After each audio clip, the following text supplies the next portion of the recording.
Audio Jungle.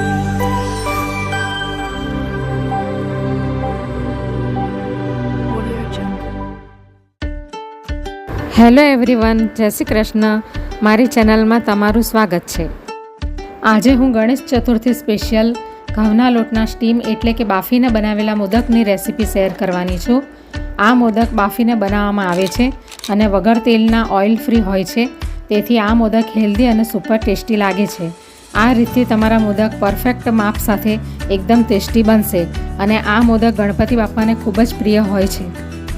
Channel પર નવા હોવ તો જરૂરથી ચેનલ સબસ્ક્રાઈબ કરજો, જેથી મારા દરેક વિડીયોનું નોટિફિકેશન તમારા સુધી પહોંચશે.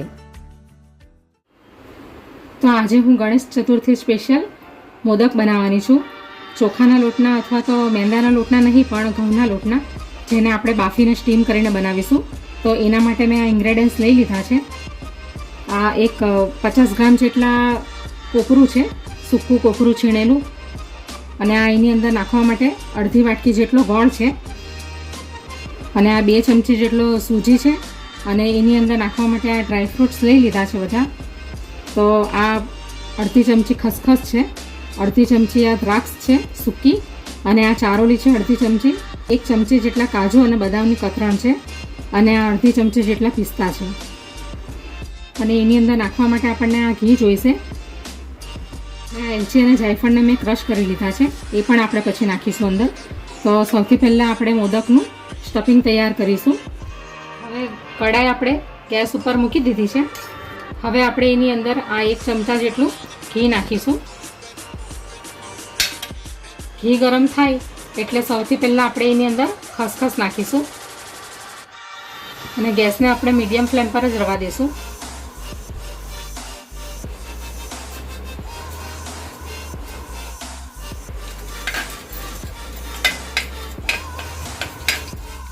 હવે આપણે એની અંદર આ સૂજી નાખીશું.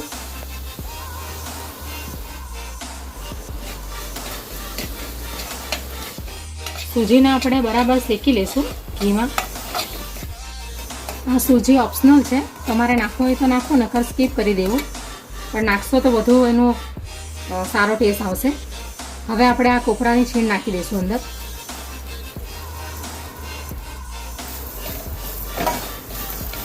તમે આની અંદર લીલું કોપરુંનો પણ ઉપયોગ કરી શકો, નાળિયેરનો. તો હવે આપણું સૂકું કોપરું પણ શેકાઈ ગયું છે. તો હવે આપણે એની અંદર થોડુંક મીઠું નાખીશું.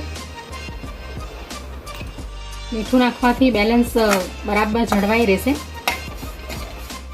હવે આપણે આ ગોળ નાખી દઈશું.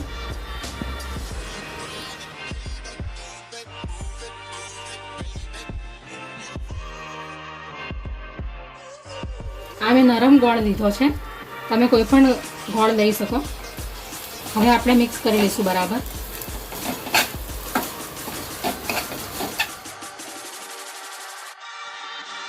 આ એલચી અને જાયફળ પણ નાખી દઈશું,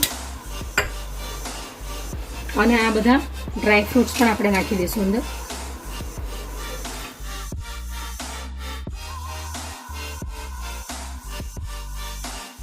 હવે સ્ટફિંગ તૈયાર થઈ ગયું છે. તો હવે આપણે ગેસને બંધ કરી દઈશું, અને આ મિશ્રણને આપણે ઠંડુ પડવા દઈશું, અને ઠંડુ પડી જાય પછી જ આપણે એને ઉપયોગમાં લેશું.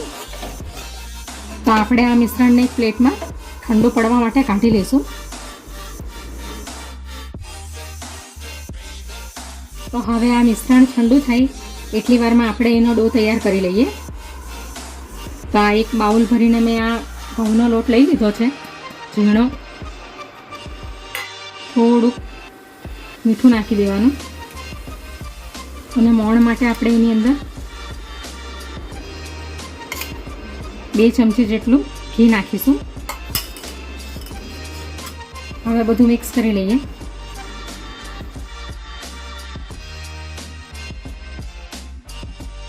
હવે આપણે એની અંદર થોડું થોડું પાણી નાખી ને એનો ડો તૈયાર કરી લઈશું. બહુ નરમ પણ નથી બનાવવાનો અને બહુ કડક પણ નથી બનાવવાનો, મીડિયમ ડો તૈયાર કરવાનો છે. તો આ રીતનો આપણે ડો તૈયાર કરી લઈશું મોદક બનાવવાનો. આ રીતનો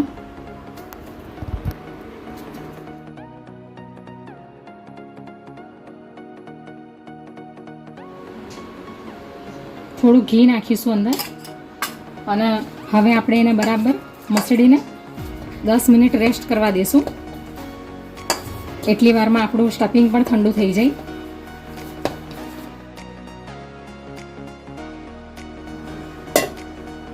દસ મિનિટ માટે એને રેસ્ટ કરવા દઈશું. તો હવે 10 મિનિટ થઈ ગઈ છે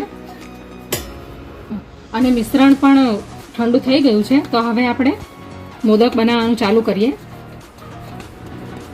આ ટાઈપનો લોટ જોઈએ આપણને મોદક બનાવવા માટે. તો હવે પહેલાં આપણે પૂરી ટાઈપ બનાવી લઈશું. પહેલાં નાના મોટા જેવા બનાવવા હોય એ પ્રમાણે તમારે આ પોર્શન લઈ લેવાનું.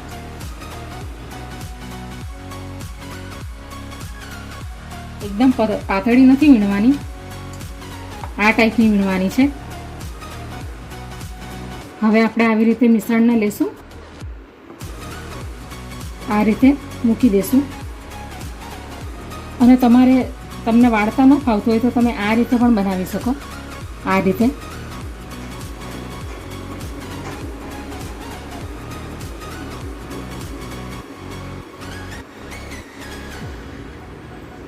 રીતે બી તમે બનાવી શકો મોદક. એક ડીશમાં આપણે મૂકી દઈશું. આવી રીતે આપણે બધા મોદકને તૈયાર કરી લઈશું. હજી એક રીત તમને બતાવું છું. તો આવી રીતે બીજી પૂરી પણ મેં તૈયાર કરી લીધી છે.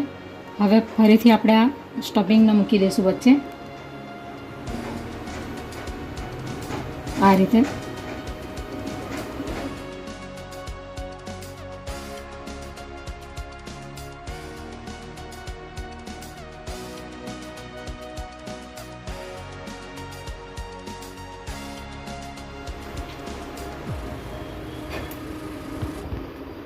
તો આવી રીતે આપણે આ રીતથી અથવા તો આ રીતથી મોદક વાળીને તૈયાર કરી લઈશું.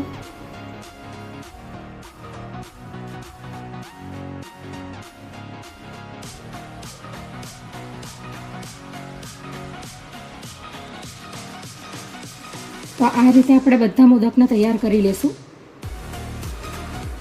હવે આપણા મોદક બધા રેડી થઈ ગયા છે. તો હવે આપણે એને સ્ટીમ થવા માટે કુકરમાં, આ ઢોકળિયામાં આપણે એને સ્ટીમ થવા માટે મૂકી દઈશું. તો આ ડીશની અંદર મેં ઘી લગાવીને ગ્રેશ કરી લીધું છે. તો હવે આપણે મોદકને મૂકી દઈશું.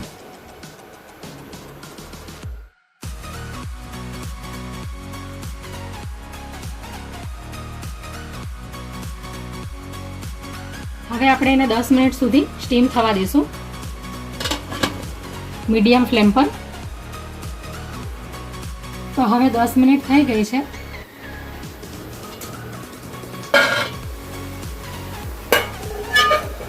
તો હવે મોદક સ્ટીમ થઈ ગયા છે બરાબર. તો હવે આપણે ગેસ બંધ કરી દઈશું.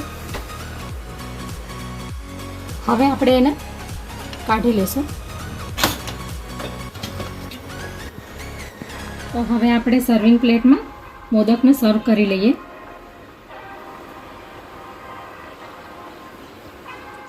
તો હવે આપણા સ્ટીમ મોદક તૈયાર થઈ ગયા છે ગણેશ ચતુર્થી સ્પેશિયલ.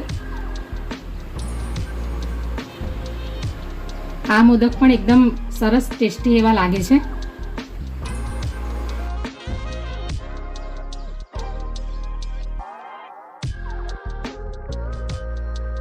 તો તૈયાર છે આપણા સ્ટીમ મોદક ઘઉંના લોટના. તો હવે આપણે મોદકને અંદરથી પણ જોઈ લઈએ કટ કરીને.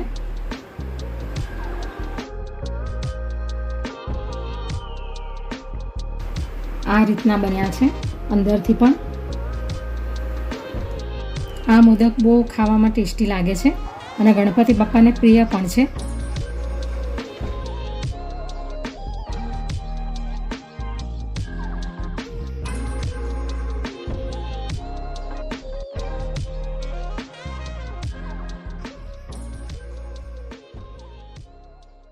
Audio Jungle.